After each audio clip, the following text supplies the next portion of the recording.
One story that really embodies nature positive for me is the story of Ite.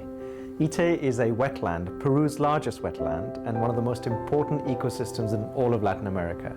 It's 1.5 kilometers wide and 12 kilometers long along the coastline of Peru.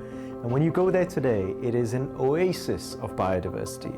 I witnessed flamingos in droves, and incredible insects and amazing little creatures that existed amongst a beautiful array of plants. But it wasn't always that way. Actually, till about 20 years ago, this was a desolate, dead landscape. And the reason it was desolate and dead was because it was the site at which, legally, tailings from a copper mine close by had been deposited for several years. Now, although the tailings aren't themselves toxic, they aren't exactly conducive to the growth of plants and animals.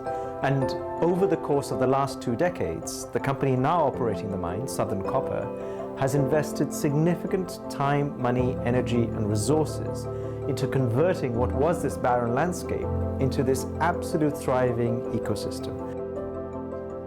And the reason I love it is because it shows us that when we give nature a chance, nature recovers and thrives. And we just need to create that space in places where it's most required.